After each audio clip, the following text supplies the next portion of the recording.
Assalamualaikum warahmatullahi wabarakatuh. Perkenalkan, nama saya Irfan Farudin dari Universitas Muhammadiyah Jakarta, Prodi Ilmu Politik angkatan 2018. Di sini saya membuat video untuk tugas dari mata kuliah Legal Drafting dan ingin membawakan judul atau tema tentang proses pembentukan perundang-undangan yang ada di negara Indonesia. Sebelumnya kita mulai dengan baca Bismillahirrahmanirrahim. Oke. Proses pembentukan perundang-undangan di negara Indonesia sudah diatur oleh hukum, dan yang membuat itu atau yang memiliki hak untuk merancang, membuat, dan membentuk suatu undang-undang yang ada di negara Indonesia nantinya itu adalah anggota legislatif atau DPR, Dewan Perwakilan Rakyat. DPR tersebut nantinya akan berdiskusi, akan mempelajari, akan mencerna kembali peraturan-peraturan yang ingin dia kesahkan kepada Presiden.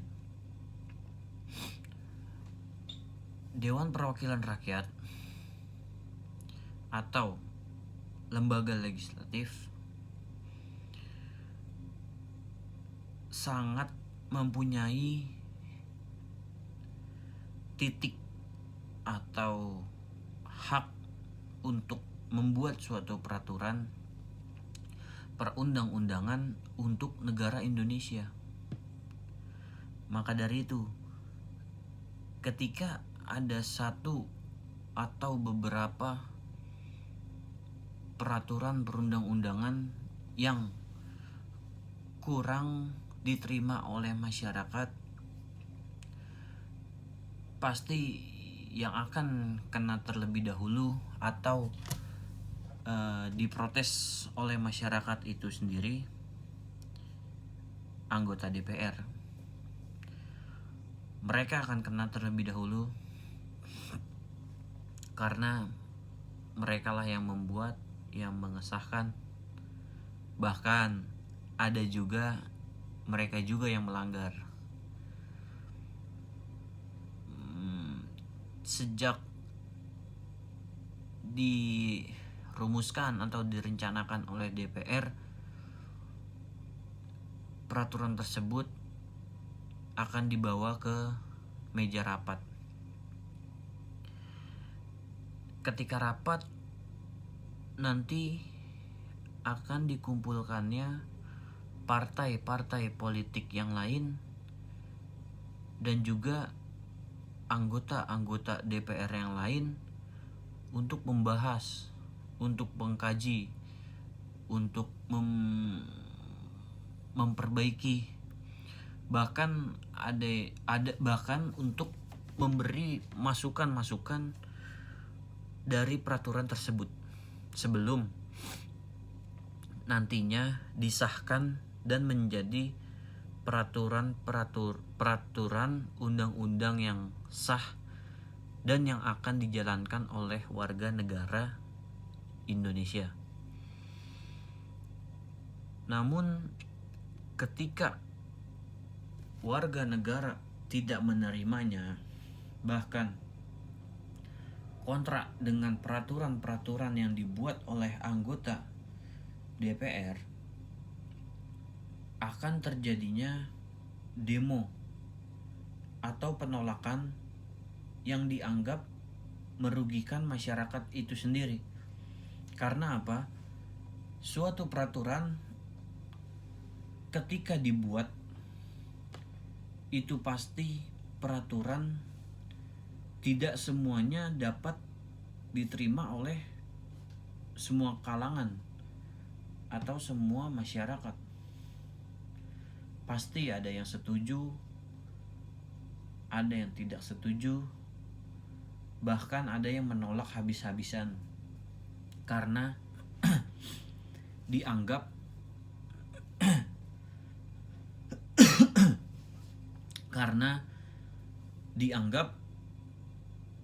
tidak pro terhadap rakyat dan menguntungkan si anggota tersebut,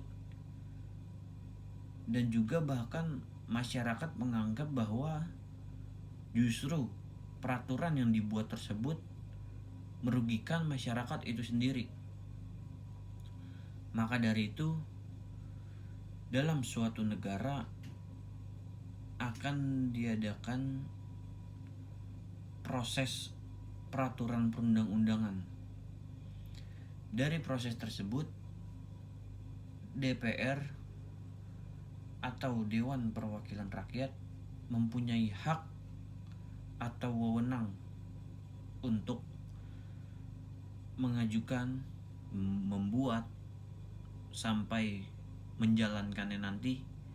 Tetapi harus diingat bahwa DPR juga harus menaati peraturan yang dibuatnya.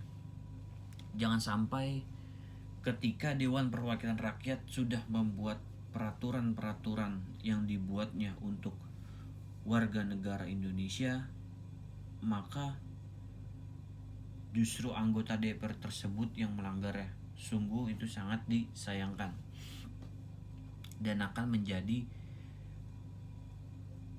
perpecahan, bahkan juga akan menjadi kemarahan di masyarakat Indonesia itu tersebut. Ketika masyarakat Indonesia menjalankan peraturan-peraturan yang dibuat oleh anggota DPR,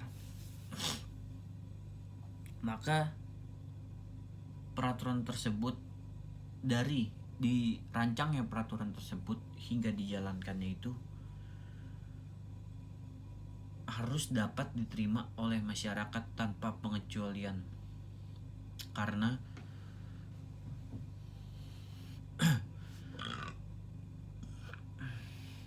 Karena ketika peraturan sudah dijalankan dan masyarakat Indonesia, seluruh masyarakat Indonesia tanpa pandang bulu harus menjalankan peraturan tersebut. Bila mana peraturan tersebut dilanggar atau bahkan tidak dijalankan, maka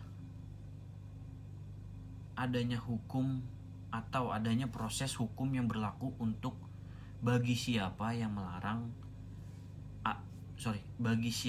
melanggar peraturan tersebut. Karena peraturan tersebut sudah dibuat secara terperinci dan tidak asal dibuatnya, karena saya yakin bahwa peraturan yang dikeluarkan oleh Dewan Perwakilan Rakyat tidak asal-asalan dan juga sudah dipikirkan secara matang, karena dalam konteks tersebut sendiri itu Dewan Perwakilan Rakyat itu kan artinya mewakilkan rakyat. Salah satu jalurnya itu ya Dewan Perwakilan Rakyat. Rakyat diwakilkan oleh dewan-dewan yang terpilih, yang dipilih oleh rakyat untuk menyampaikan keberatan, untuk menyampaikan ketidakmampuan masyarakat terhadap lembaga yang lebih tinggi nantinya. karena salah satu jalannya yang melalui Dewan Perwakilan Rakyat itu sendiri. Mungkin di zaman sekarang ini media sosial sebagai pengaduan masyarakat untuk peraturan-peraturan yang memberatkan masyarakat, dan juga media sosial untuk menyebarluaskan keluh kesah masyarakat terhadap peraturan yang dibuat oleh pemerintah. Proses pembentukan peraturan perundang-undangan ini juga tidak melalui banyak masyarakat yang ambil suatu kesempatan ini. Karena apa? Mungkin bila kita berbicara tentang masyarakat, siapapun itu masyarakat, bahkan anggota DPR pun itu masyarakat Indonesia juga. Dan juga ketika masyarakat memiliki hak atau perannya untuk ikut serta atau ambil adil untuk menjalankan atau ikut merancang undang-undang tersebut, maka masyarakat diberi kebebasan untuk berpendapat dan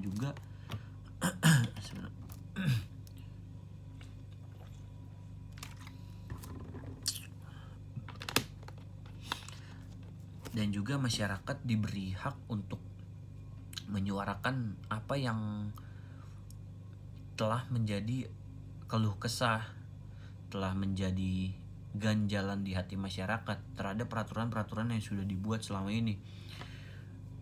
Contohnya saja yang baru-baru ini tentang Omnibus Law.